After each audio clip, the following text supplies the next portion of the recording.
Good morning. We are live. I do apologize if the image is a little pixelated this morning. We are struggling, rural Texas infrastructure.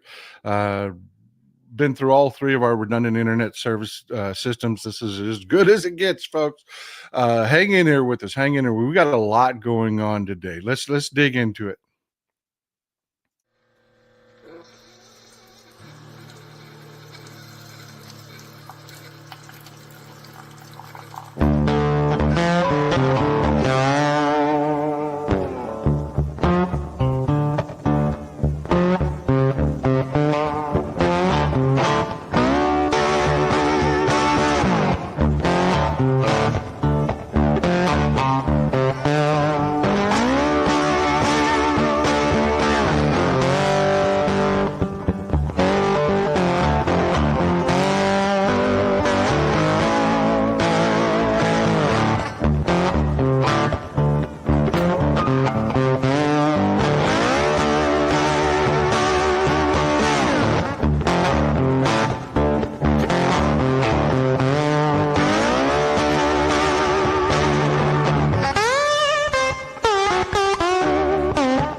Amazing job yesterday. The hands-off protests were off the hook.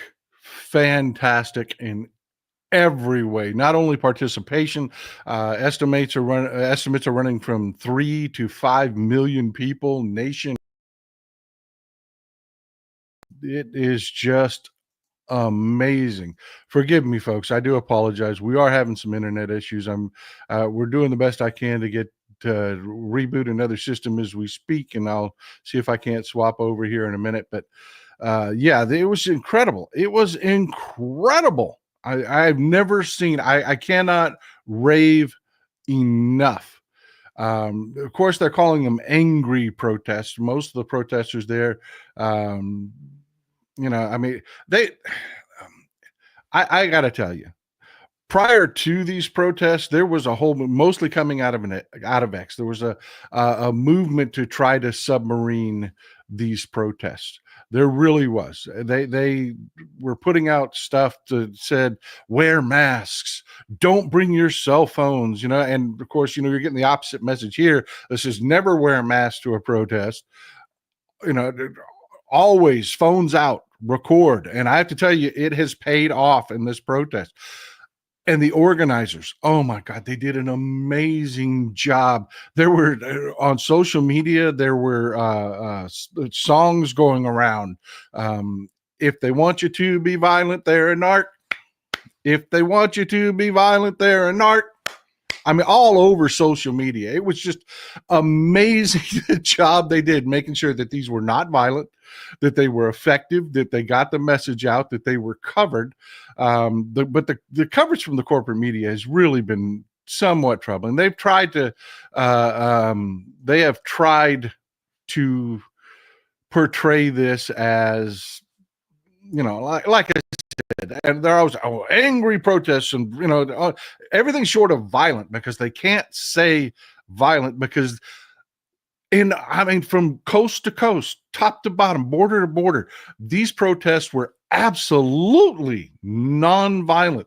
And I loved how people brought their phones and videotape, because there were some shenanigans that were going on, and it wasn't from the protesters. It wasn't. Sharon Hawks, my husband, and I had a great time at the hands-off protest at our city hall. Our daughter made it in Boston for the big rally. Oh, Boston was huge, folks. If you want to do something to make you feel good today, just spend a little time on the internet, on your favorite social media platform, taking a look at these protests. They were really positive. They were really good. They were really good. I can't rave about these people that organize these rallies enough. She said it went really well. Not a single counter protester. Media downplayed, but not the internet. I'm telling you, the corporate media is just virtually worthless at this point. They really are. David Sales, I went to a protest in a small town near me. It was raining and very cold.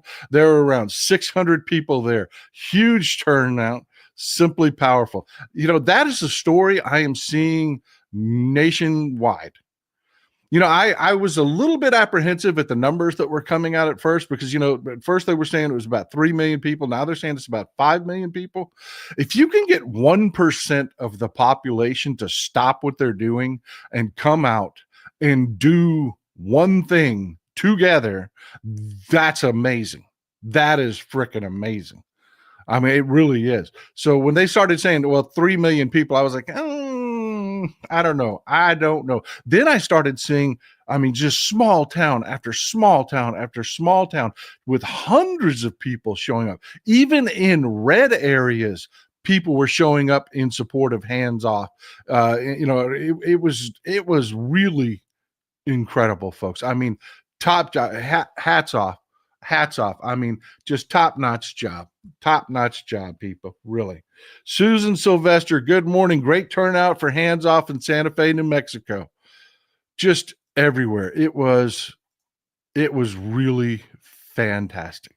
Just fantastic. And I do have to say there was some negative stuff that came out, but it all seemed to come out of X and Elon Musk's shop. Sherry Foster, I was just at the Hands Off protest yesterday, and the Tesla I've been seeing driving around Oak Harbor has avoided the protest. Interesting. Very interesting indeed. Thank you for being here, Sherry Foster. Thank you for the support. Speaking of Tesla, great segue for this. X, all the stuff coming out of Elon Musk's shop over at X it was all paid, all AstroTurf. It's fake. Yeah. They paid 5 million people to show up in protest. They're like, oh, well, this right-wing moron says terror, Soros-funded indivisible is openly admitting they are behind the 1,300 paid protests happening today in all 50 states. Democrat billionaires are funding these upright Democrat billionaires. Oh, give me a break. Are funding these uprisings, and they should be legally held accountable for the violence and vandalism. What violence and vandalism? They're trying to spin a negative narrative on the right, trying to pretend it was all AstroTurf. It was all paid for. Dollar Straws, thanks for being here. I appreciate you. Thank you for supporting the show. There you go. VT12 had 2,000 protesters. I mean, it was big. It was big. It was big. I mean, I don't know about y'all, the folks in the audience that were protesting. Did you get your Soros check? I mean, apparently, because he was paying all of y'all. But yeah, there was some hanky stuff going on, and this is why I always say, the only people that don't want you to carry your phone or want you to wear masks or things like those are people that intend to be criminals. Those are people that intend to cause problems. And these organizers did, and like I said, if you see a brick, don't touch it, is a huge thing that is all over the internet. I'll pull it up here in just a second. I want you to see some of these images, though, that people are, you know, like I said, smart people took their phones, and this is the kind of stuff. This is a brick that was in Police Plaza in Maryland, in the Maryland protests. Just a random, brand new, unused brick that doesn't match anything around, placed on the steps at Police Plaza.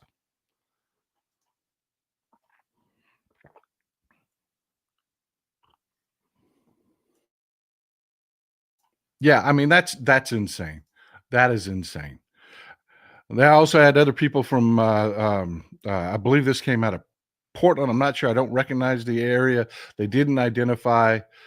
Some of the people in the comments said this was the Portland area, but I don't think so. This looks more East Coast to me. If you recognize the area, please chime in.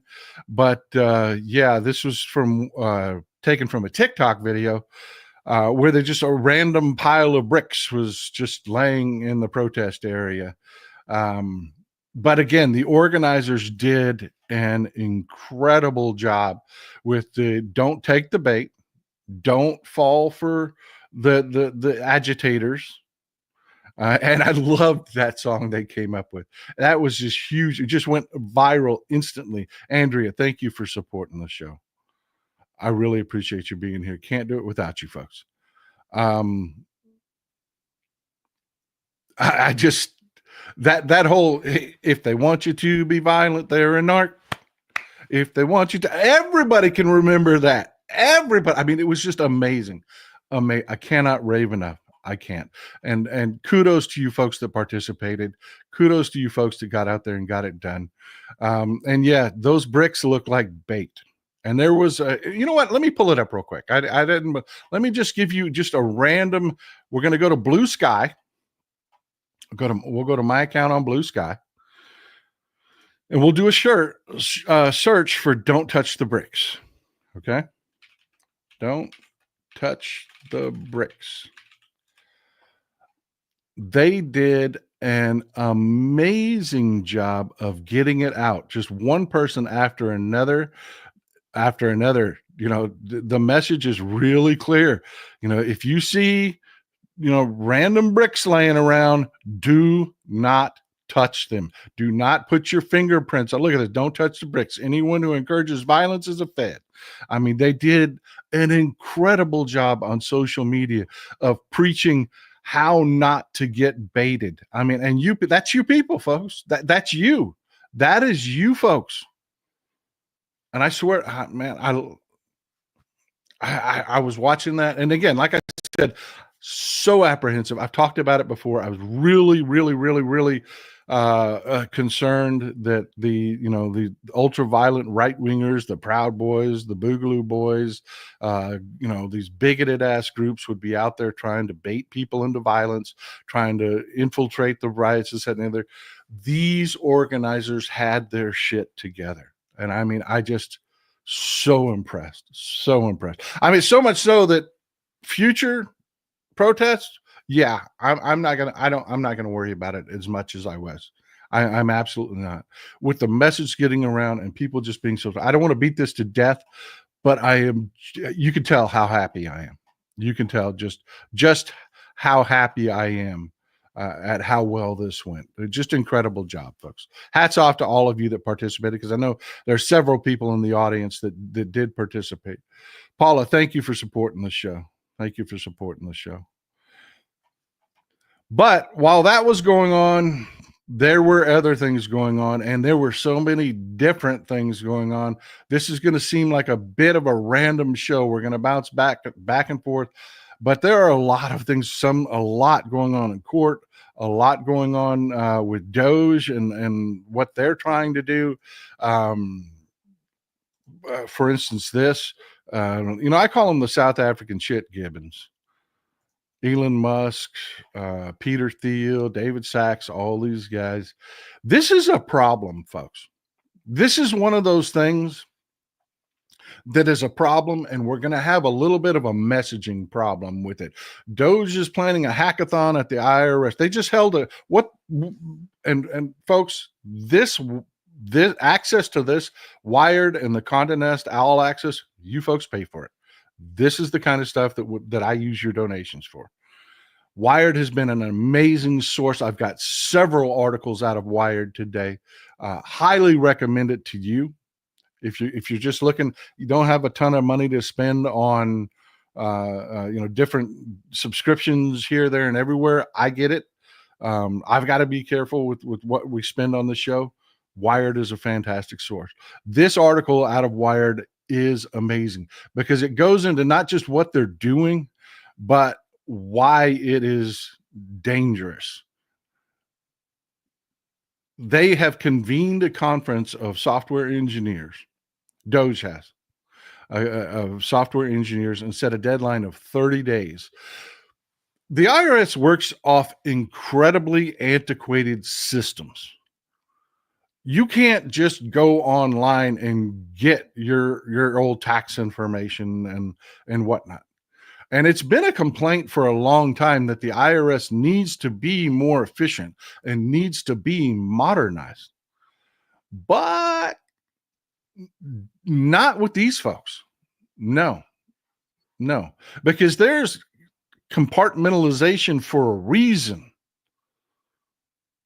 I mean, there really is compartmentalization for a reason. Yes, you want things to be modernized, but you don't want to put all data in a, basically one-stop shop federal database, because that just makes you an absolute target for hackers.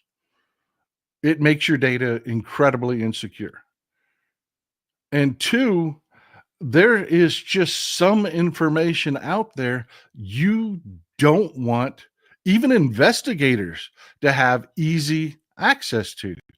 You just don't. Jessica McKenzie, good morning, Texas Paul. I see my painting behind you. Thank you for that, Jessica. I didn't mention your name on that yesterday when we talked about it, because you didn't explicitly give me permission in the letter, and I won't do that. Some people just don't feel comfortable being called out, but that is an absolutely stunning painting. Good job. Amazing job. Thank you. I love it. I'm going to frame it and I'm going to hang it here in the office. Incredibly impressed with your talent. I'm a big Bob Ross fan, and that the same genre, just really, I love it. I love it. Helen, thank you for supporting the show. I really do. But yeah, this administration, when they're idiots, they're stupid. And that is the theme for today's show. Stupidity is expensive. That is the theme for today's show. Stupidity is expensive. There are a lot of ways in which a lot of different stories. Like I said, this show is going to go many different directions today.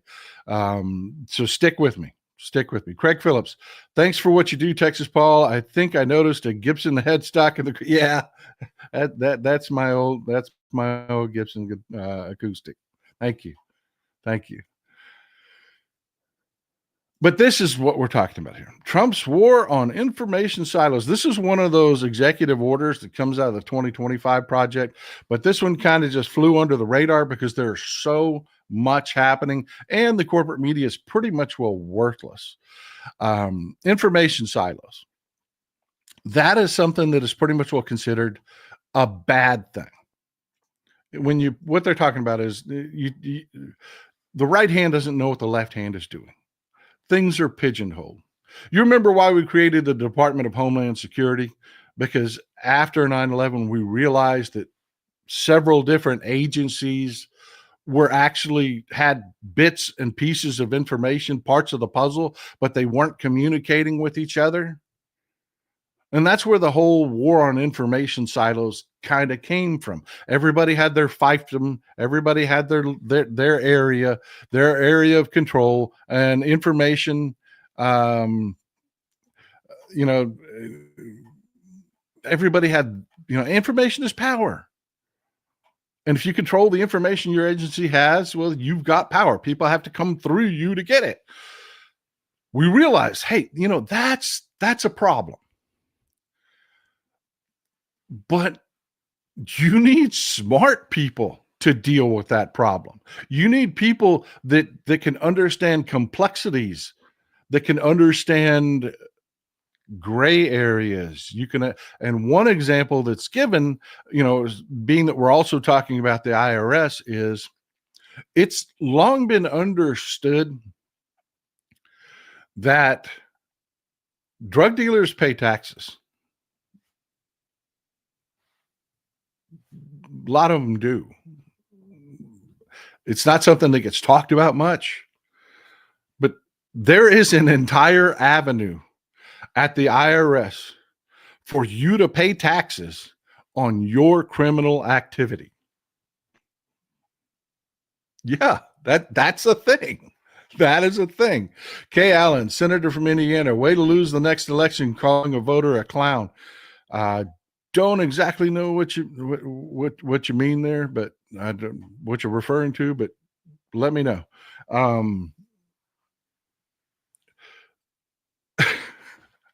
Okay. Immigrants. We know that immigrants pay tons of taxes. We do. It's just a documented fact. This administration, because they're lazy, They don't like to do subpoenas. They don't like to do legwork. They damn sure don't like to show their work.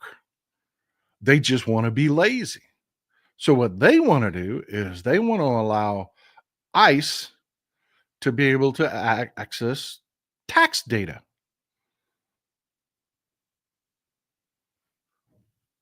Well, what does that do? What does that do? You've got every immigrant out there that's working a job and paying taxes is now going to avoid legitimate systems where they contribute to our society while they're here. That is not a good thing. That is not a it's a financially stupid thing. It is a you know what? Exactly. Exactly. But not only did they learn from Al Capone, the criminals, we learned from Al Capone that if we're not going to be able to stop all the crime, at least have them pay frickin' taxes. If they're going to cost us money in society, at least have them pay taxes. All of that is evaporating right before our eyes. Yes, it's a moral ambiguity there. Should a prostitute pay taxes? Should a drug dealer pay taxes? Should an illegal immigrant who is working here illegally pay taxes? Well, the answer is yeah. Yeah, they should. And it doesn't weigh into whether or not their behavior is immoral or illegal or you agree with it. That's just a really basic fact. And the Trump regime is so damn lazy. Everything they do is lazy and stupid. Just stupid. Blows up all of these systems and initiatives that we had in place. And then they want a pat on the back because, yes, destroying information silos has been a goal of well-meaning, well-intended, actual smart people for a very long time. So they come in and cannonball into the pool and do it with the Trump regime's immoral, lazy, and stupid motivations. So the system, ask any programmer about garbage in, garbage out. If your goals are to be lazy, immoral, and stupid with government, to be fascist with government, the systems you create are going to be flawed and skewed towards that behavior. Yes, we need to destroy information silos. That's a good thing as a concept. But it needs to be done intelligently. It needs to not upset the apple cart when you do it. There needs to be checks and balances. Michael Flynn, who, famously DOGE has, for whatever reason, has been sharing data with Michael Flynn. And as more and more of these court cases actually make their way through the system and you hear more hearings and more trials, we're going to find out that DOGE is sharing information with all kinds of people they shouldn't be sharing information with. And I'll give you an example. This whole IRS project where they've given themselves a 30-day deadline to create data bridges where they can access all of those pigeonholed data systems that are designed to protect your private information. Palantir, Peter Thiel, his company, is who they're talking about just handing them the contracts to do that. Because DOGE doesn't have the wherewithal or the intelligence to do it themselves. So they're going to go out to large data contractors and have them do it. Another South African shitgibbon with all kinds of moral problems is going to have access to your personal private tax information. your business information. And that's where we are. This is really happening.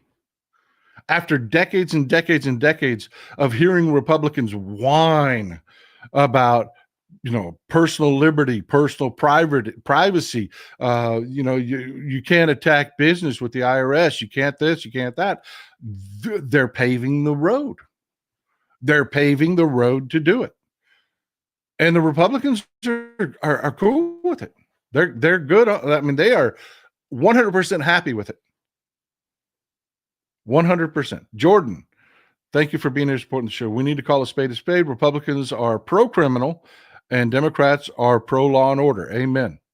Scream it louder for the folks in the back. The Inquisitive Prince, you'll keep hearing me say this as a former Republican turned progressive after the George W. Bush debacle. I know Republicans. You have to fight them at every turn. They never stop. Neither should we. Amen, brother. And keep that comment that our friend in the audience just made, because we're going to have another subject come up here in about 2 stories down the road, where we're going to talk about that. We are going to talk about that very concept. Ursula Price, thank you. Thank you for being here. Thank you.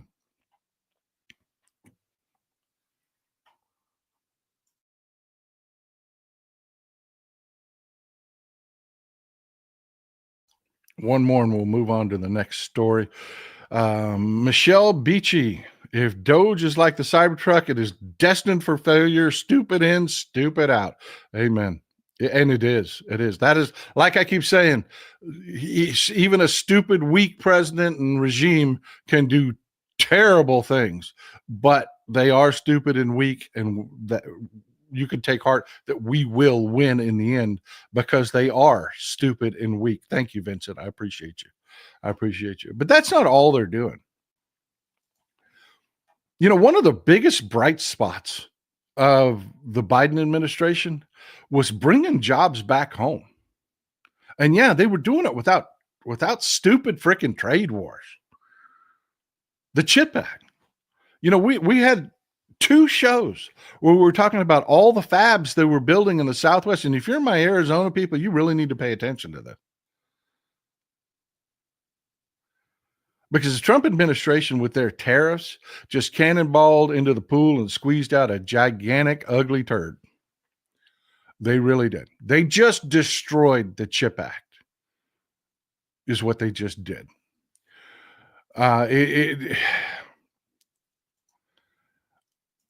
All of the gains that we made in superconductor manufacturing, all of the factories we're building, the investments, literally just vanished. They just vanished. None of the maths anymore. And they seem pretty intent on not backing down from this one. And it's a mess. Colleen Sarah Besson on the morning shows reminded me of the ventriloquist doll Willie Talk I had as a child. Fake and fed words. Yeah. Besson was supposed to be the smart guy in the room, and he's a tool. He is a complete tool. He will just repeat anything the Trump administration says, and he appears to have zero influence on what is happening. None whatsoever. And this is a perfect example. Trump tariffs are threatening the U.S. semiconductor revival. Not threatening. They're ending it. And this is what I'm talking about, folks. So this isn't just arbitrary thought or maybe economics or things like that. This isn't hypothetical. This is where the rubber meets the road reality. Steve, part of our international audience, thank you for being here, sir. Anyone who says Republicans or conservatives are good for business should be told 2 words: penguin tears. Amen. They will never live that down, and they shouldn't. We have to keep beating stuff like that for the next 4 years. Thank you, Texas Paul and Mrs. Texas Paul. You keep me and mine sane. Great work. Thank you, Cecilia. Very kind words. I appreciate it. Love the new contributors. This, folks, is a lithograph. This is the lithograph. Not pretty to look at. Not pretty to look at, but it is just, you can't say priceless because, yeah, they put a price on them, but they are the heart and soul of chip manufacturing. Without a lithograph, you can't do it. Let me explain. And I'm not going to go deep on this. And I am telling you, if you tech bros flood me with emails like you did when I was talking about COBOL, you are the pissy ass worst people in the world. This is a Cliff's Notes example of chip manufacturing. Period. Do not email me with your technicalities. That's not the point. Okay? Y'all pissed me off last time. That was ridiculous, the number of emails I had to read on that. This is a wafer. When chips are manufactured, they're manufactured on a wafer. And you notice you can actually, this is one that's actually been printed on. The way it works is if you're familiar at all with photography,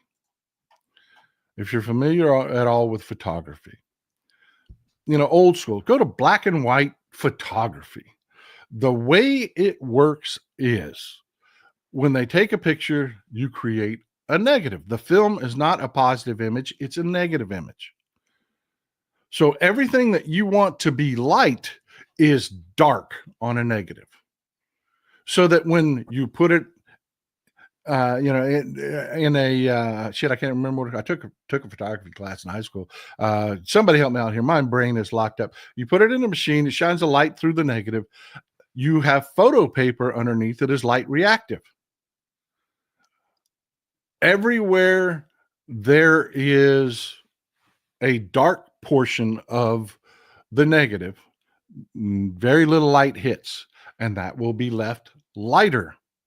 Everywhere there is a clear portion on the negative, tons of light will barrel through and hit the paper, and those portions will be dark. The concept of a lithograph used in chip manufacturing really is not much more complicated than that. Andrea Ordonez, fascism is exemplified by the Texas Senate bill requiring Harris County to collaborate with ICE. We're actually going to talk about that on Wednesday, that and the special election that is being blocked right now in Harris County. There's a lot of Texas news that has national importance. We're going to talk about more of that. But this is basically a picture of how it works. When they make a chip, you have the wafer.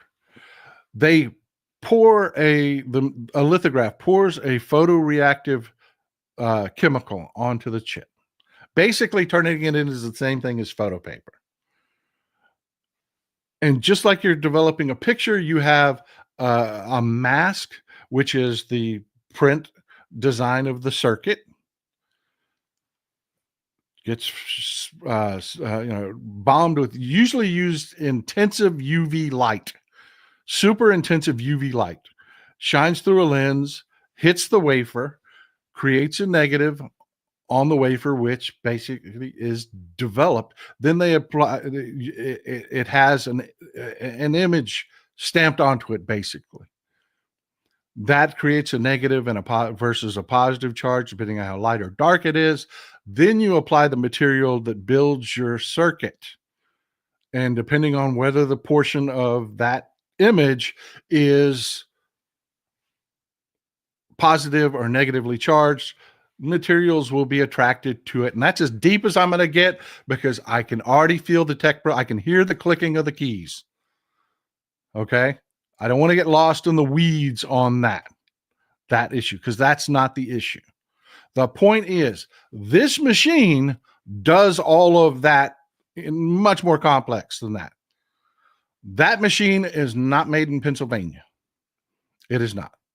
Lithographs are made in Scandinavia, in their Northern Europe, and they're made in Japan, both of which just got hit with 20 and 25% tariffs. So if you are building, and that is one aspect of the chip manufacturing process. So you are in the process of building or expanding your factory here in the United States of America. You must go overseas to buy both products, materials, and equipment. And all of that just got slapped with massive tariffs. So the math doesn't math anymore for your investment. Kathy Chorney, thank you for being here. I appreciate you. We're going to talk about this. We're going to talk about this. Kay Allen, thanks for the support. North Carolina, Jeff Griffiths, a troll, plain and simple. We're going to actually talk about that here in just a minute. Newest Bill, thank you for always being here, man. Longtime supporter, foundation of the show. I appreciate you guys. The orange slice isn't even smart enough to realize how stupid he is. That is a problem. That is a problem because these morons in the Trump regime are arrogant to the extreme. They really think this stuff that they know best. And this is the kind of thing they're doing. Robin DeHood, there are allegations with proof that MAGA donors are bankrolling one of my city's mayoral Democratic candidates from the primaries in order to oust the incumbent. Look out for moles everywhere. Thank you for being here with the message. That is always important. Every election to watch out for. The broligarchs will cheat in many, many ways.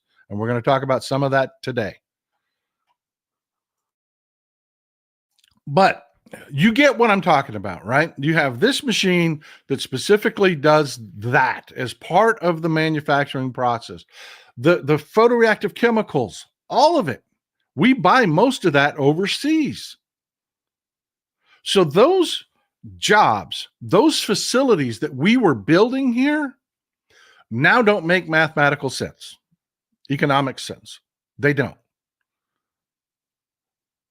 Many will get shut down. Expansion plans to increase jobs here. And it's not just a matter of that. It's a matter of our safety and security and national security. All of that chip manufacturing that was coming home.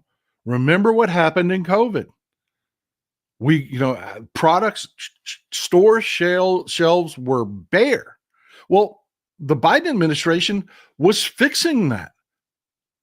We were getting those factories built here without trade wars. Here comes Donald Trump with his raft of tariffs. And not only is he killing the CHIPS Act, our national security and our ability to manufacture chips at home, they're also screwing up every other electronic device because they're stupid. There is a list. Again, not going to go too complicated on this. There's a list where every type, the millions of things we import, every one of them falls into a category. It's a 6-digit number. Each different type of thing has a number applied to it. These morons don't know what they're looking at with this list. And they don't understand that if you take an item on that list, like say, I don't know, superconductors, which the corporate media was more than happy to come out and say, oh, well, the Trump administration had a carve out for superconductors and computer chips because they don't want the same thing to happen with the tariffs that happened in COVID.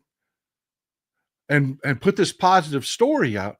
Well, Wired did the deep dive on it and said, no, doesn't work that way. Doesn't work that way. Peter Campbell, it's not an economic policy, it's sabotage. Please don't try to make logic of it. Chaos and larceny. ET, with the U.S. going to be undoing a decade or more of political pendulum swings from smart to stupid, why should big business invest here now? Great point, ET. Great point.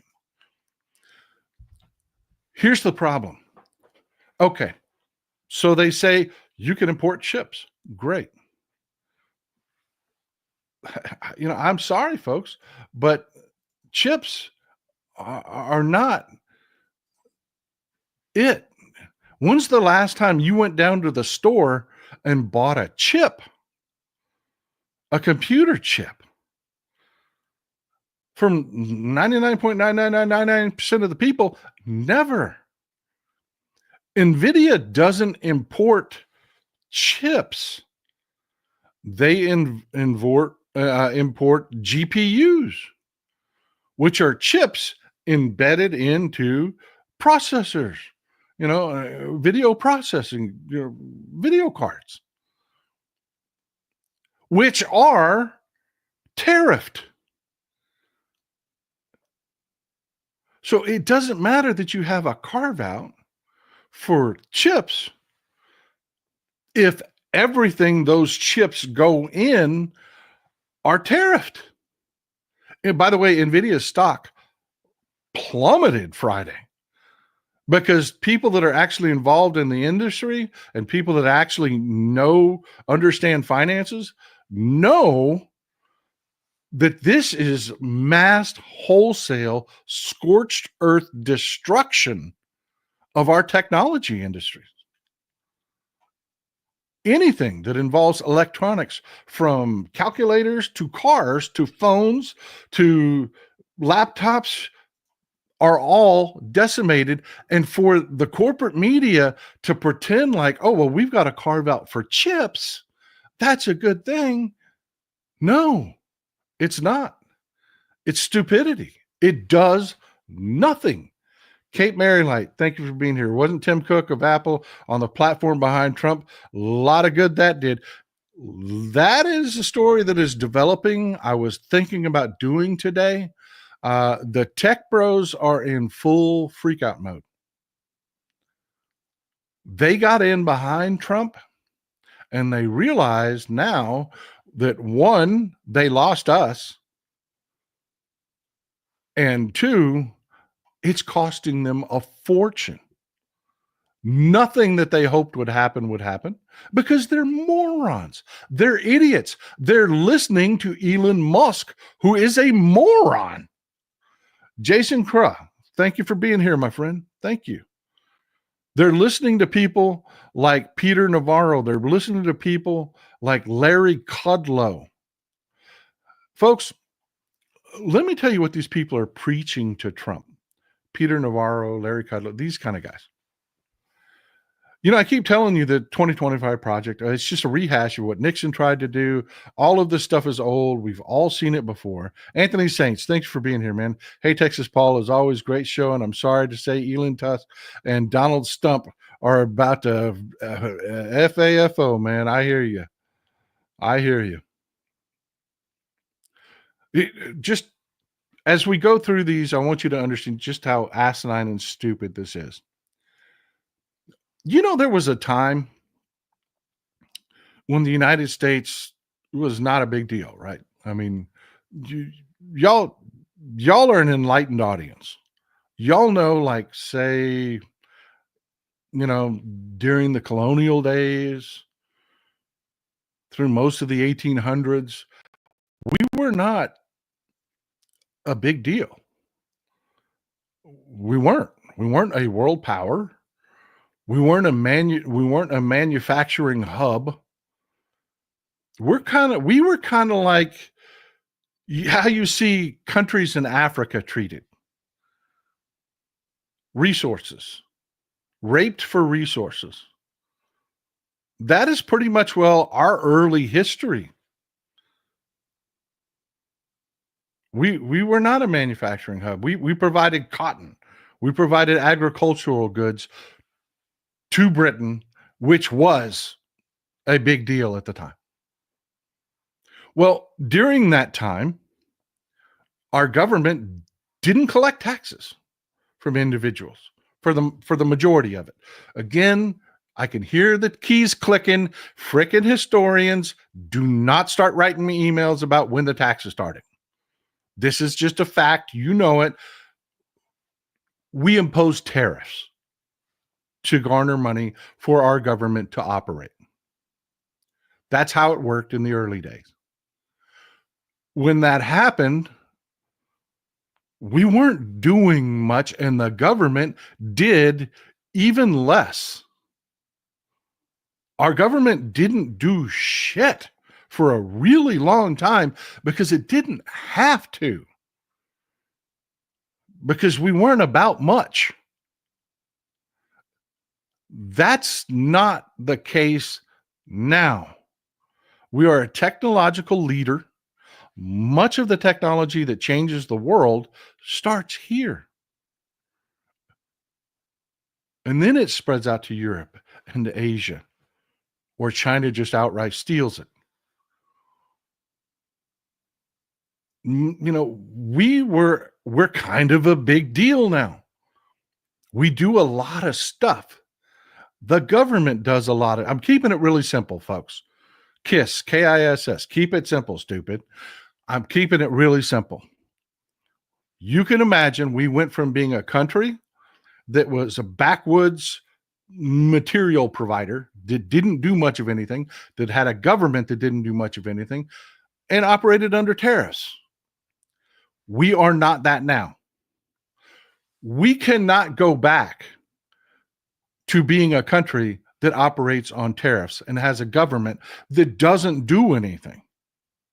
And that is exactly the dream that Peter Navarro and guys like Larry Kudlow and all of these guys preach to everyone, to anyone that will listen. They sit around in their private New York clubs and they talk about this crap like it can be reality, and it can't.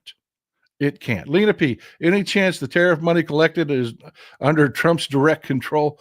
We are horrified by everything that plays out, because it turns out to be corrupt and miserable and sick. I would not be surprised if we find a bunch of graft and a bunch of favoritism. We're going to talk about some favoritism here in a little bit. Elaine Aquitaine, thank you for your insight, your heart, and your passion and your truth. Thank you for the support in the show.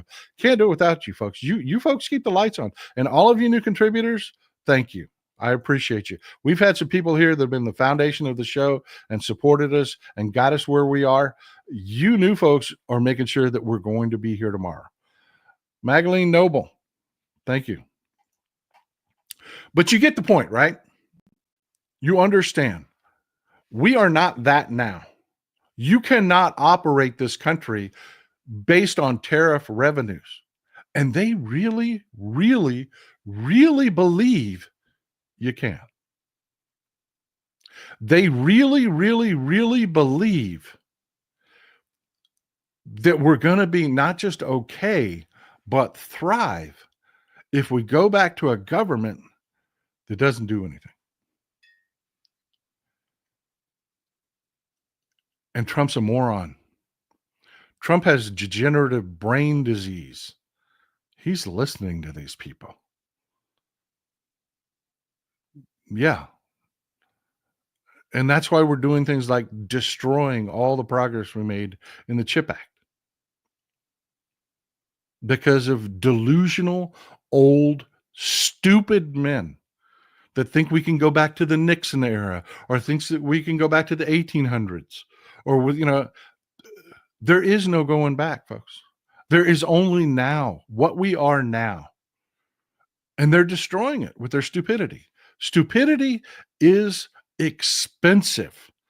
Stupidity is expensive. I can tell you from my own personal life when I was a young, dumb ass, stupidity is expensive.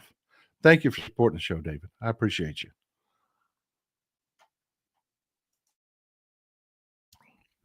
But yeah, that's not all that's going on. And I just want to call your attention to this. There was an article that was put out. Everybody talks about the leopard eating the face and this, that, and the other, and all, there's the, it's got to be clickbait. It's the Trump people that talk about, well, this is why I voted for Trump, but this is how I'm getting screwed over. I want you to take something different out of it. And if you want to go read it, you can go read it. It's an article from the New York Times. It's 7 Trump voters talk about why they voted for Trump. That's basically the headline of it. You Google it and you can find it. Kurt Aiken.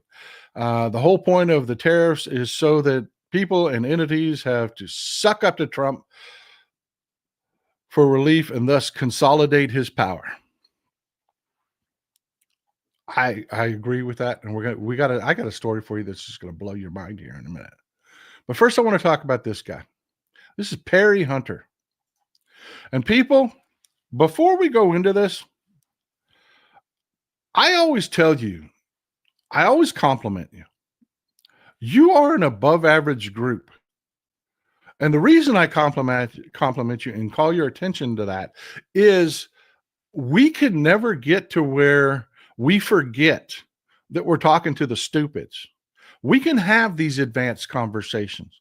We can understand the grays and the nuance and the complexities of different situations, but we have to understand people out there in America are much dumber than we thought they were. Meet Perry Hunter. Perry Hunter is a teacher. He's a teacher and a Trump voter. He looks like a Trump voter, doesn't he? He just looks like one. But in the New York Times article, I want to quote Perry Hunter here. The article is talking about, for Perry Hunter, a high school teacher who voted for Mr. Trump, the tariffs made sense. He's a teacher, and he doesn't understand that tariffs are almost always universally destructive. He felt they were an effective way to raise revenue for a nation in debt. Peter Navarro, the whole what we all talked about, no, that, and he's a teacher. He's a teacher. Perry Hunter says, quote, we could have universal health care. We could have free universal education after high school. We could feed the poor. But we just don't have the money right now, he said. He voted for Trump. He voted for Trump, believing this. We could have universal health care under a Republican? Moron! We could have free universal education after high school. Do you not see them fighting the Biden administration for 4 years to stop that very thing? And no, it wasn't because we couldn't afford it. We could have offset those costs, but Republicans don't want that. They want to go back to a government that does nothing. This man is a teacher. He goes on, he says, these are tough decisions that have to be made, or we are going to be staring at some major economic issues in the future.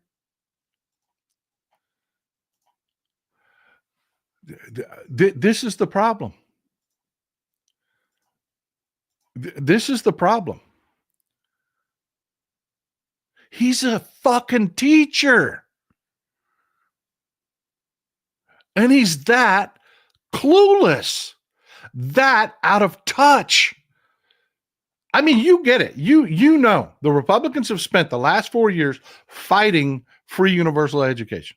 They have spent you have seen, you know, and you know, I just spent how many minutes talking to you about Peter Navarro and their tariff talk and why shutting down the government, you know, and the government not doing anything to them is a great thing. This moron has in his head twisted his logic so that the last 4 years, the last 40 years didn't exist, and the people he's voting for didn't do all of the shit that they did and are somehow magically going to do all the shit that we Democrats want to do. But he's going to vote Republican. And you tell me why. You tell me how. that happens.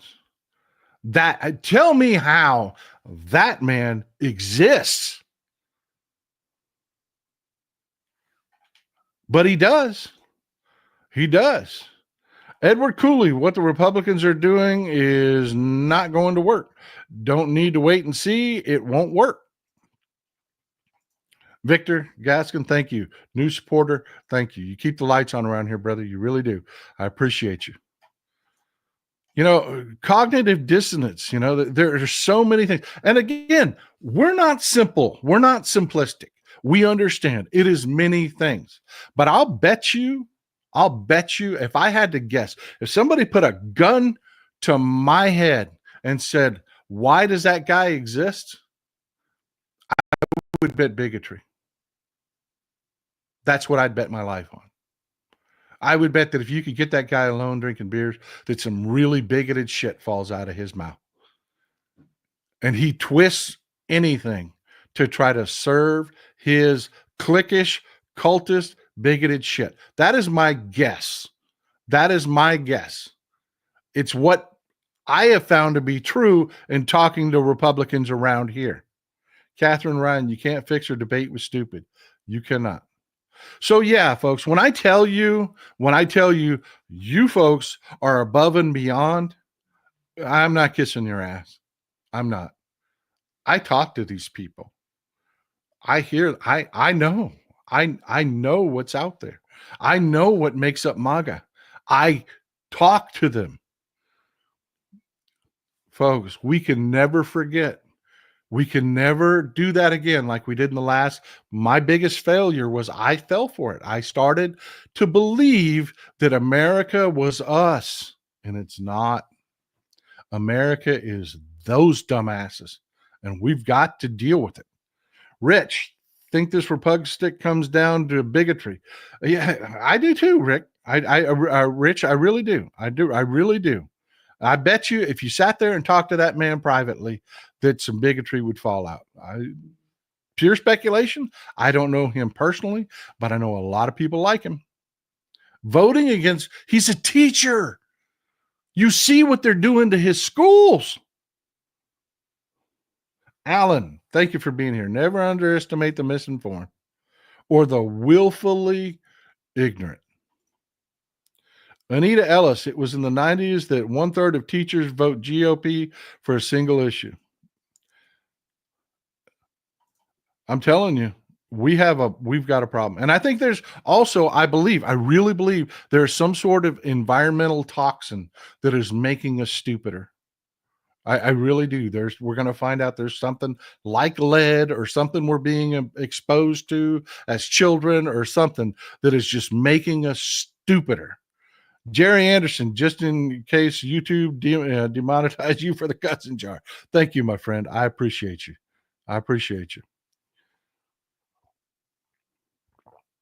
Yep. Randy Oliver, great segue. We'll skip the next one and go to this. A lot of people have mentioned it. We'll go to this right now. Thank you for this one. Check your North Carolina vote at the Griffin list. This is what he's talking about, folks. This is what he's talking about. This is Judge Jefferson Griffith. Judge Jefferson Griffith.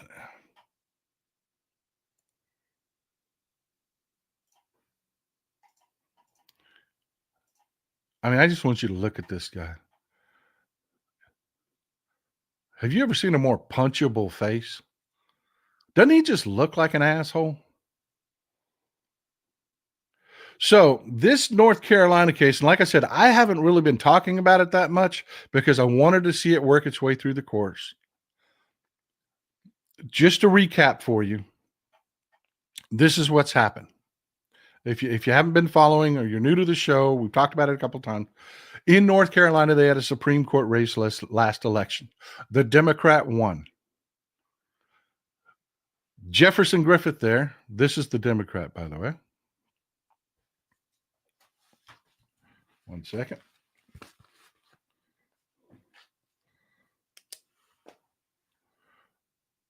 This is the Democrat. This is Judge Allison Riggs. Allison Riggs won the election. Jefferson Griffith couldn't accept that, so he called for a recount, which is his right to do. He lost. He lost the recount. Called for a second recount. Sued for a second recount. Got it. The Republicans in the state are hell-bent on stealing this seat. He got a second recount. Lost that one too. Then he sued to disenfranchise 65,000 voters. Here's the thing. Overwhelmingly, they've gone in and they've looked at these votes. They have gone through and they've looked at these votes. These are not criminals that voted. Two of the people that they disenfranchised were Allison Riggs's parents. They were her parents. These people did what they were asked to do. They showed up with IDs or they followed the instructions. Thousands of these votes are military personnel that were overseas. Roger got it. Thanks for supporting the show. Thousands of these people were military voters that voted overseas. They followed the instructions on these ballots to the T, to the letter. What they're seeing is because, and again, we talked about this in the last show, Democrats overwhelmingly don't oppose voter ID, not the voters. There's a reason the strategists do, and it's this shit. It's this shit. These voters didn't screw up. They showed up at the polls with their IDs. Overwhelmingly, they were either mail-in ballots that got the wrong instructions or incomplete instructions, in which case these voters, North Carolina qualified voters, followed the instructions and mailed things back, or it was a data entry problem on the state's behalf. These people showed up with their IDs, but the ID was incorrectly inputted into their database because they're building a database of IDs for voters. He's challenging 65,000 legitimate votes. And it's worse. These mail-in ballots for the military, he only challenged those in Democratic-leaning districts. They're not trying to throw out the exact same votes with the exact same situation in red districts. It's only in blue districts. That is theft. That is Republicans straight up trying to steal an election in broad daylight. And this is what it's gotten to the point now. This is where we're at. You know, you have your case, then it goes to appeal.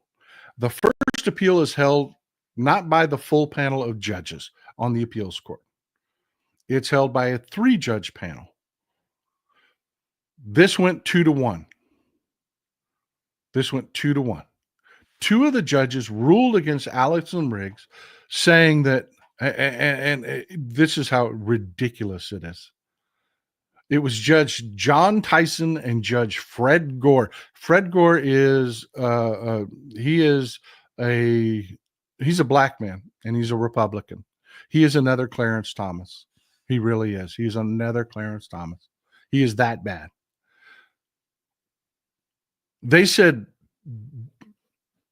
just one vote that doesn't meet legal requirements disenfranchises all lawful voters. So what they're ordering is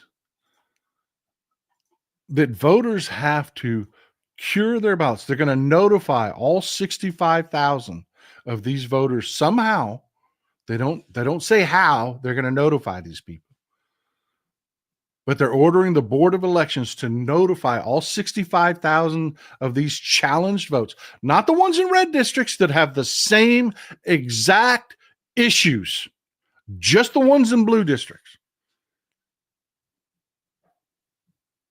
And then they're going to give them 15 days after notification to cure their ballot. Now, you're serving overseas. We don't yet know exactly what they're going to demand to cure your ballot, but you're only going to have 15 days to do it. And they've already ruled that if you are having to mail in documentation or anything like that, if it don't make it on time, they're not going to count it. Folks, this race is separated by about 750 votes. TLC Foundation, thank you for supporting the show. A real man takes his losses. Yes, he does. Yes, he does. This has nothing to do with voter security. It has nothing to do with voter accuracy. This is what the Democratic strategists fight against when you see these voter ID efforts, because these Republicans are not honest brokers. They're not men of with a moral character, high moral character. They're not. This is why they're passing these laws, so they can take an election that they clearly lost. They can cherry pick who they challenge, not statewide, not in their own districts, only blue districts, and disenfranchise those voters and say, we win. And that is the challenge facing us. That is the challenge. Alto Eager, notification by smoke signal, also 15 days. The post office doesn't deliver for at least 10 days anymore. Exactly. This is going to be nearly impossible to pull off. And I suspect that this is going to go to a full panel. That they're not done here. They're not. But this is where we're at. So, folks, again, this is why I tell you it is so critically important for you to get involved in your local Democratic Party.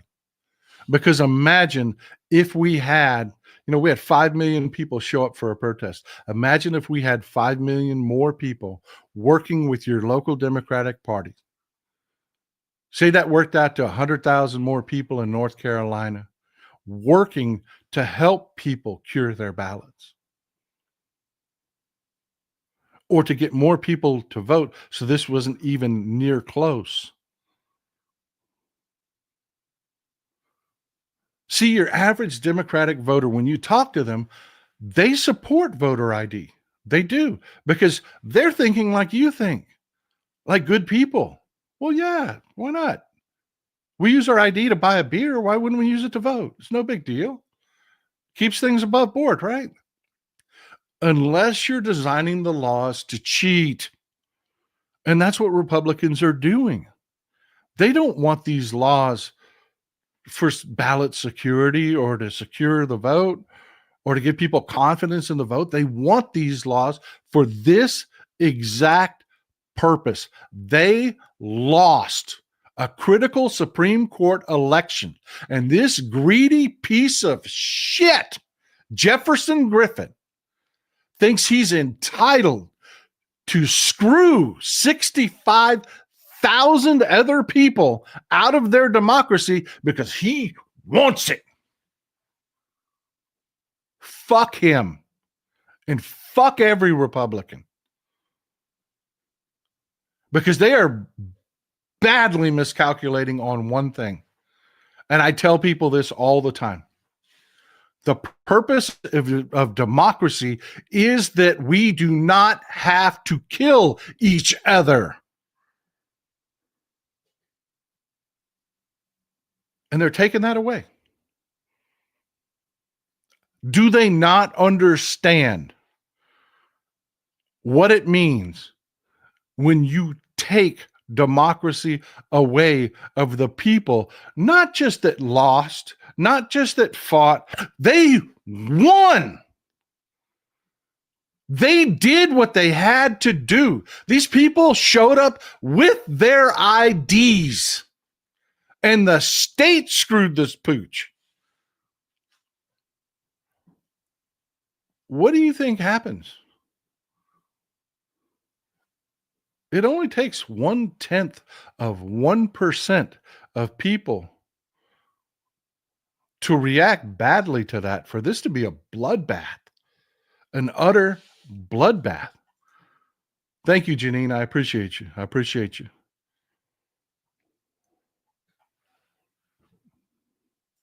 And that's exactly it right here. This is the argument the Democratic strategists make.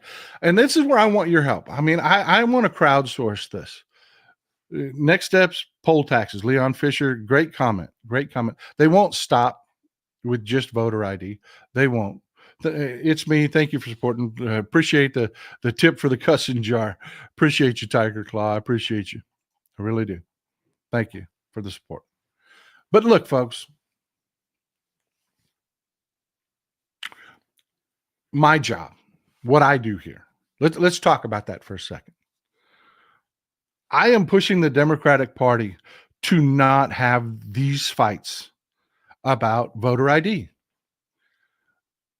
I want the Democratic Party to shift its focus from fighting voter ID laws to helping people get IDs, to policing when the state screws up ahead of time. Judo them. Make this work for us. Make it a point of outreach. That's the way I look at it. Because really, folks, I mean, I'm looking at you. How many of you really kind of support? If it was a legitimate voter ID law, how many of y'all support it? I will tell you, probably 80% of Democrats I talk to do.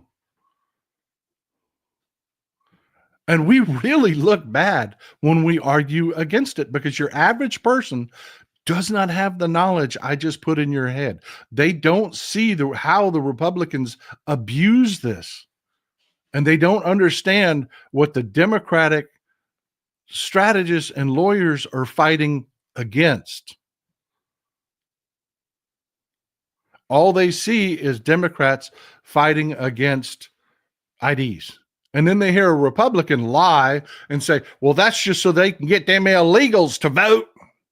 And they feed the bigotry and motivate their people.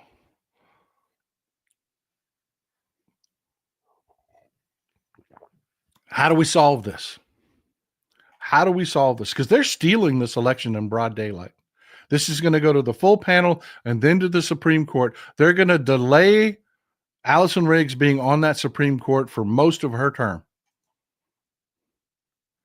Even when they lose, they will have stolen a seat for years. Stop coddling stupid AK Wolf McBastards.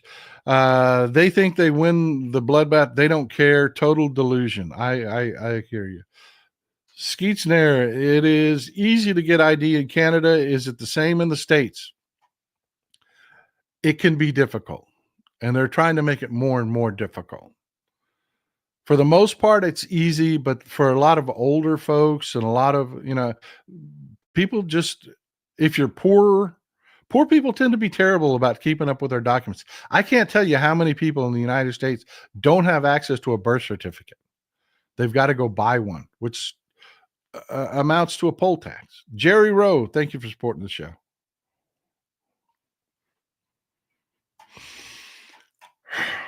But we really need to come up with, we need our own come to Jesus meeting. We do. We need to look at some of this stuff, the messaging. How are our voters receiving it? It doesn't matter what's true or not. It doesn't matter what's right or not. It matters what our voters see, think, and feel. And we need to sit down with our voters and talk to them and ask them how they're feeling, because we need them showing up. We really do. And some fights, not every fight, even if you're right, is a good fight to have. This is happening. Moving on. This is happening. Judge Jeb Boasberg. This is coming to a head next week, folks. Cliff's notes. Jeb Boasberg ordered the government to pause the military flights where they were shipping people out of the country without due process. They did it anyways. They ignored his order. That comes to a head next week because it seems like, and this is talk within the judicial community, it seems like Judge Boasberg is moving to opening hearings, contempt hearings for officials within the Trump regime. It looks like he is going to start holding these people in contempt, start actually holding hearings on exactly when these flights took off, who knew what, demanding communications. It is going to be interesting. This is the kind of thing that I've been telling you they're not going to win. They're going to do a lot of crap and they're going to try to seem inevitable. But I don't see the judiciary willing to just cede its power and have another branch of the government just wholesale or ignore its orders. But yeah, I want you to keep an eye on that next week. Next week we are starting. We are starting. This is the, by the way, this is the Perryman Courthouse in D.C.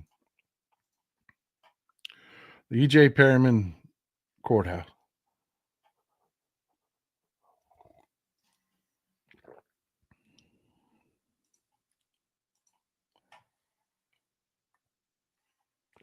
Pardon me, I said E.J. E. Barrett Perryman Courthouse.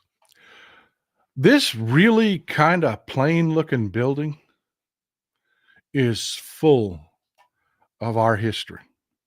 I mean, everything from Watergate played out there to the January 6th riots played out there and everything in between.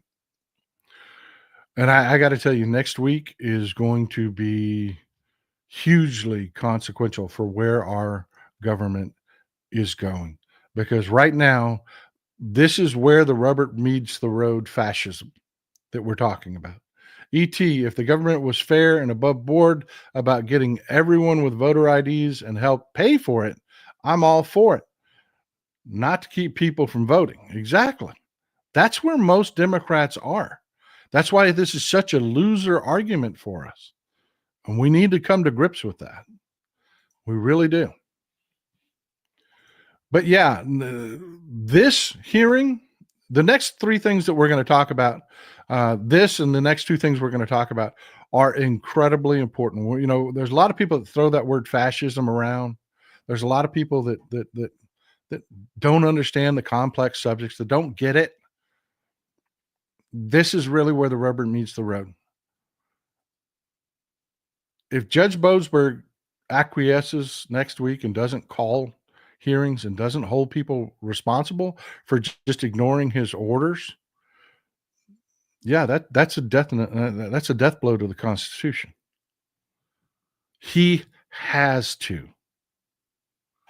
He has to. And how it plays out is, I mean, that is our history.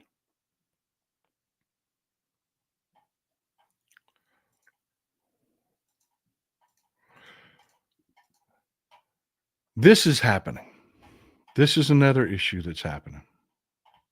This is a really, really big deal. This is Judge John McConnell. Again, conservative, no lefty liberal here. He has heard a case and ruled against the Trump regime regarding disaster relief. Federal judge reveals undisputed evidence Trump is deliberately sabotaging blue states. What this comes down to is the Trump regime is, by any means necessary, trying to enforce illegal things. They're trying to force states to do illegal things. And you have Republican states like Texas that are like, hey, do whatever you want, man. As long as you hurting brown people, we don't care. Do what you want, do what you want. And then you have blue states that are like, no, the law matters. Due process matters. We're not going to do what you order us to do. We are the state. We have our purviews. We control what we can control. You control what you control. We are going to respect the rule of law. Jim McClure, keep up the good work. Thank you for supporting the show, Jim. New donor, keeping the lights on here. I appreciate you. Keeping those subscriptions paid. So what the Trump regime did was it retaliating. In any blue states where they didn't agree to let ICE become the new Gestapo and do whatever the hell they want and are holding ICE accountable for doing things like, just snatching people off the streets without any due process and making them disappear. Trump's withholding disaster relief. And the way they're doing it is he's got puppy killer. They're ordering FEMA to do manual reviews of disaster relief requests from blue states. And here's an example. Uncle Fatty, Boy Scout motto, be prepared. Newt G at all costs. When they tell us who they are, listen to Texas Paul, folks. Verify and share this info. Absolutely. That's why I show you the articles so that you can just type it into Google and go back and take a look for yourself. Do y'all remember the Maui fires? And all the devastation it caused? That's not fixed overnight, folks. That doesn't get repaired overnight. It takes time. There's entire infrastructures that have to be rebuilt. I mean, you don't fix this kind of devastation in a few months or even a year. So there are requests that come in after. Hurricane Sandy up in New York, there were requests years later to FEMA where they were still absorbing costs that were covered under FEMA disaster relief legislation. And they would request reimbursement for different things. The Trump regime is doing manual reviews of those requests, which is to essentially say they're killing them. They're killing those requests. If you don't do everything Trump says, how he says, he's not your president. That whole thing about Trump's not my president? People say that, this is really that. This is really that. This is the Trump regime telling you, you do everything I say. Your government will bend the knee and they will enforce everything I tell them to enforce, how I tell them to enforce it, or I'm not your president. You're on your own. And Judge McConnell ordered that stopped immediately. Rita Smith, thank you, Texas Paul, for being willing to stand up and speak out. We are behind you all the way. Thank you for supporting the show. I really appreciate you. They reviewed side by side conflicts with the Trump regime over policy and hold up of FEMA relief, disaster relief. And it absolutely 100% coincided. It was obvious it was retaliation. It was obvious that it is the president of the United States refusing to be the president of the United States. That is the thing. We don't elect kings. This isn't about Trump's benefit. This isn't about Republicans getting their freaking jollies off. No, it's a job. It's a fucking job. Our government does important things. And by law, the president of the United States is supposed to make those things happen. That's his job. It's not to be a jerk off and go golf, to wreck our economy and go golf. That's not what he's here for. He's here to run the departments that represent all of us, and they aren't. They aren't. That's where fascism, that's where the rubber meets the road of fascism. Patricia Belden, thanks for being here. Appreciate you. Thank you for supporting the show. New supporter. Glad to have you. So yeah, these incredibly important cases are making their way through the system right now. We're talking in the next few weeks. These judges, and these are not, and it wouldn't matter if they were. Be honest with you, there's nothing wrong with a liberal judge. Nothing wrong with a liberal judge at all. As long as everybody's following the law, it don't matter. I don't care if you're conservative. I don't care if you're liberal. As long as you follow the damn law. They aren't. And the judges are calling them on the carpet. And in the next few weeks, we find out if we got a country or not.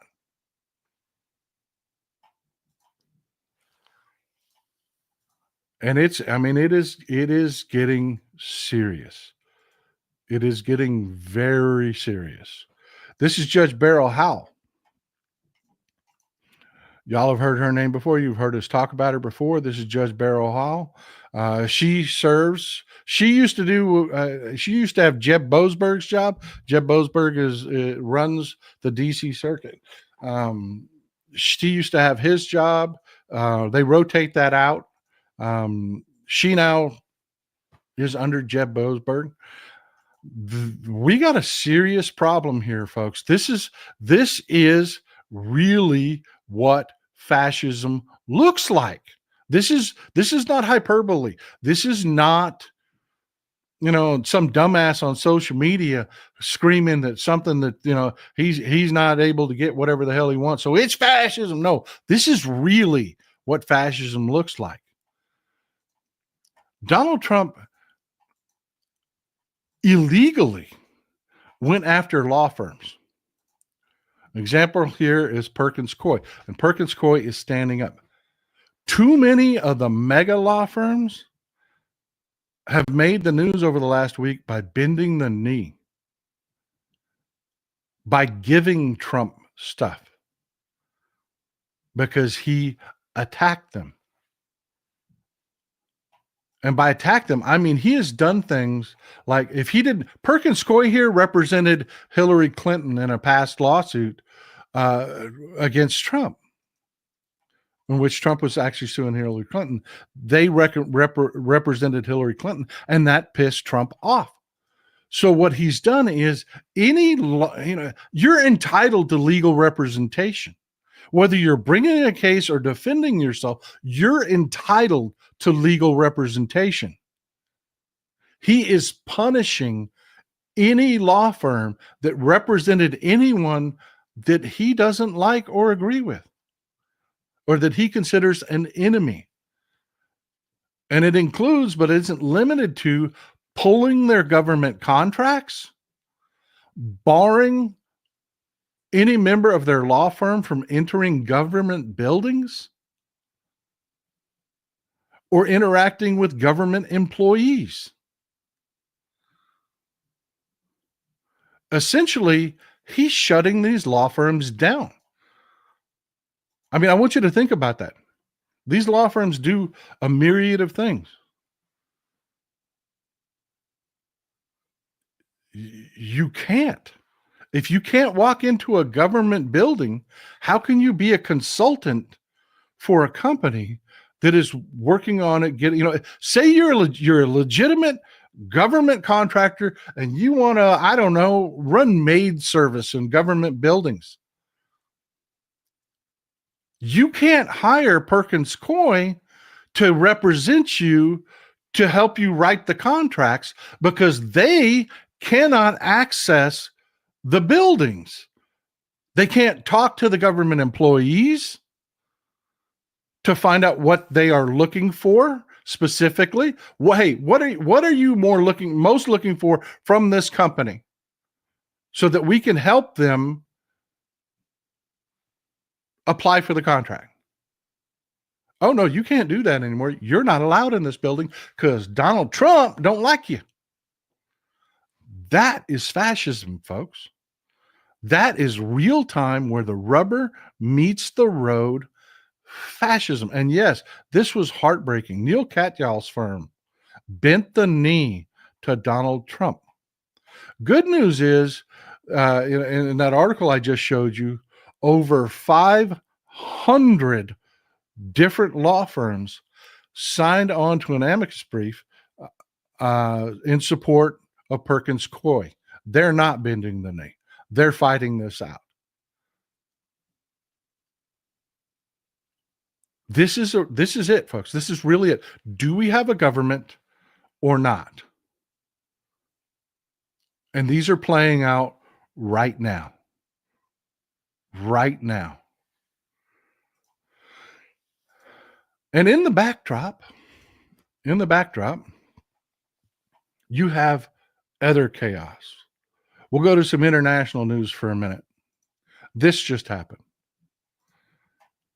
And I got to tell you, everybody, I laughed in people's faces when they talked about Marco Rubio and how good it was. Republicans actually talked about how good it was that Marco Rubio was going to be the Secretary of State, because he wasn't going to bend over for Donald Trump. He was going to do the right thing, and he was going to stand up for America and its interests. And then I laughed. What kind of delusional freaking freak are you? Marco Rubio has been nothing but a bitch his entire time in government. Thank you for supporting the show, Kerry. And he has bent over and grabbed the ankles so fast and so hard for Donald Trump. It is, I am just, if it wasn't so damn sad, I would laugh. Marco Rubio, U.S. revokes all visas for South Sudanese over country's failure to repatriate citizens. Folks, we did multiple shows when we were talking about the Middle East and what was going on there. You remember me talking about sometimes we got to take a side when there are no good guys? We've got to get over we've got to have a good guy to support anyone thing when it comes to policy, global security policy. We talked about that. We talked about the Janjaweed militias that have morphed into one of the factions. We brought the map up. You want to bring the map back up of Sudan so you know who we're talking about? Because these are the South Sudan. I'll bring the map up. 1 second. So you can see exactly what we're talking about.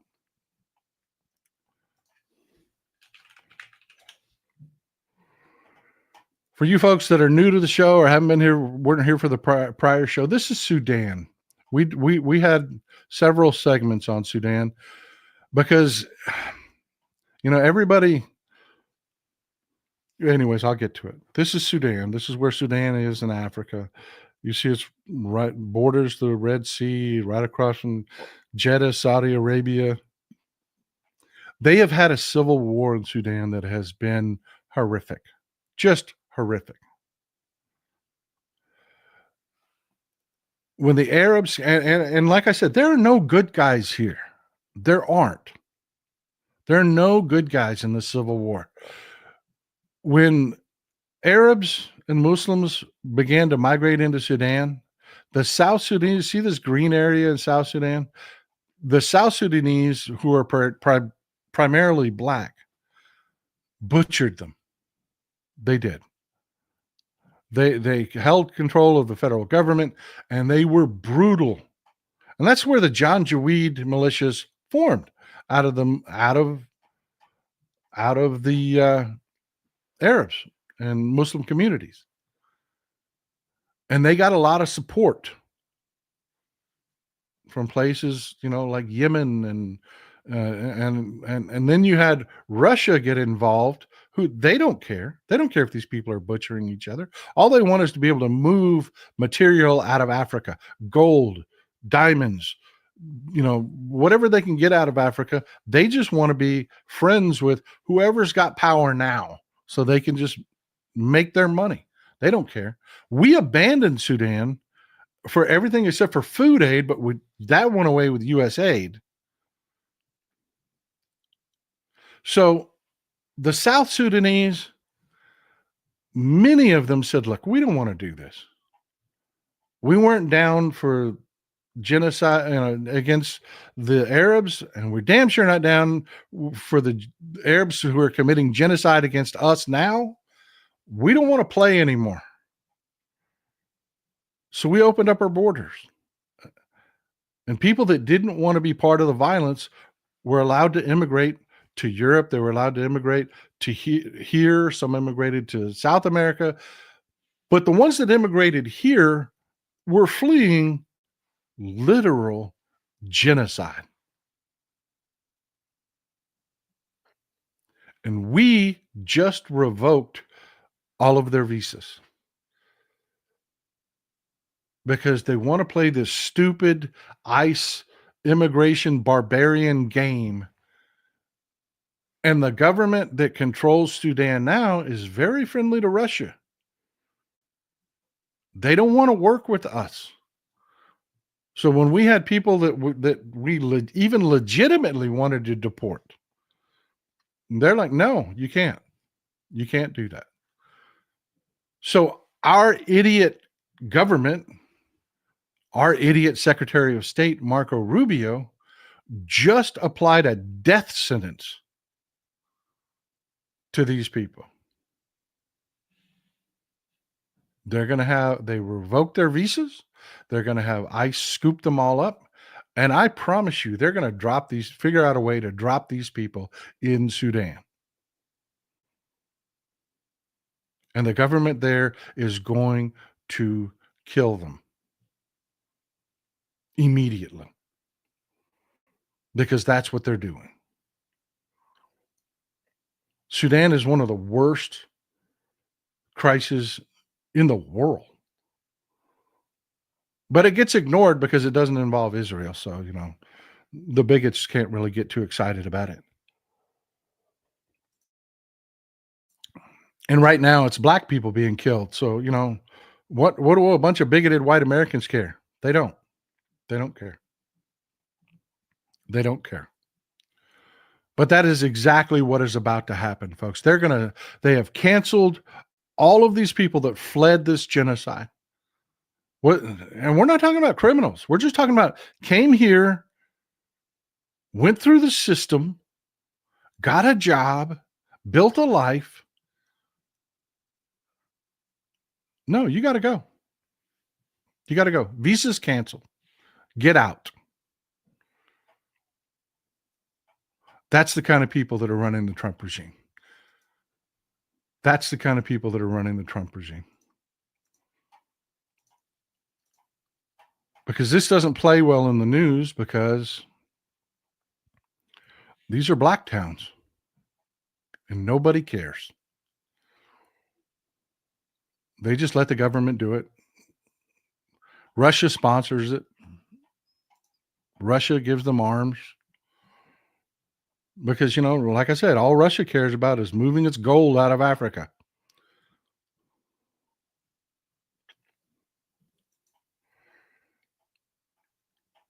So, yeah, that's happening right now, today.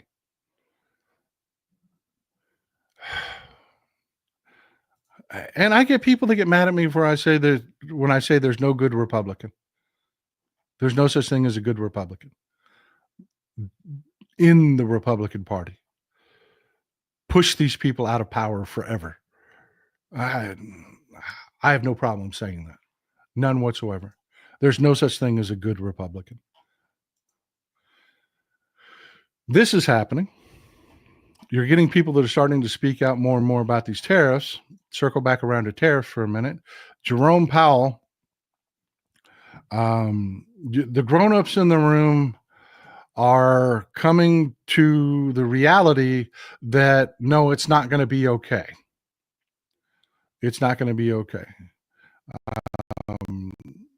JP Morgan Chase has also come out and said, we're going into a recession. That's what's going to happen this year. Even Jim Cramer, which means that Monday will probably be a hugely positive day for Wall Street and the Dow, because Jim Cramer said that Monday, tomorrow, is going to be a bloody Monday, just like the last bloody Monday we had. This is going to be another crash. But since Jim Cramer said it, you can pretty much well bank that it's wrong. And for whatever reason, the Dow will actually shoot up tomorrow, because, Jim Cramer hasn't been right about shit since for as long as I can remember. ET, as our system relies on two parties, what do we replace the Republican Party with? A party will grow in the void. It's not our job to replace it. It's not our job. A party will grow in the void. In the space made. Right now, there's no space for a party to come up. It's crushed by the two parties that already exist. Third parties are failures. If you vote Republicans into such an extreme minority, they will abandon their horrible policies, and a party will sprout up to replace the Republican Party that cares more about responding to its people than just getting money from the oligarchs. But we have to end the Republican Party at the voting booth to make that happen. Cecile Kazemi, GQP is not a political party. It's a cult, pure and simple. Yeah, that's the problem. There's no such thing as a functioning Republican Party. It was always problematic. It was always bad, but it has crossed the line of any form of decency and normalcy. And they don't care about, these are their core. This is happening. The protest at the Tesla dealerships, these core supporters of Elon Musk and the Republican Party, the Proud Boys and violent, bigoted, white supremacist militias, have come together to form Tesla Shield. They have actually come up with a name for it now. We had the Tesla takedown protest, because if we bankrupt one of these oligarchs, they'll learn. They will learn that they lose when they do this. You take down Elon Musk, that changes the game. It changes the game. If you stop buying his product and you bankrupt him, that is, because these billionaires want to be billionaires first and foremost. But after several weeks of Tesla takedown protests, well, the Proud Boys and the militias have gotten together to form Tesla Shield. Why would a bunch of racist, bigoted extremists think that it's their job to protect Tesla? Why would they think that oh, yeah, right. Great look there.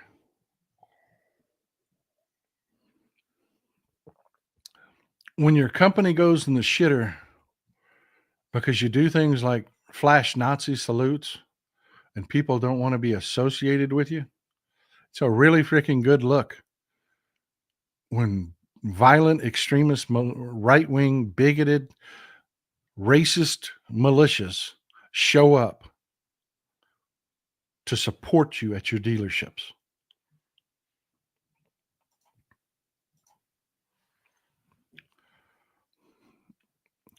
Elon Musk is a moron. Not only is he a Nazi, he's a moron.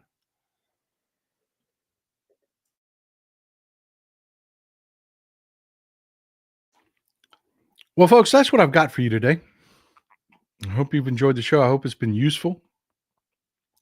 This next week, we've got to be very mindful. We have to pay very close attention to what's happening in the courts, because these cases are literally deciding whether or not we still have a constitution or we still have a country. It's getting real.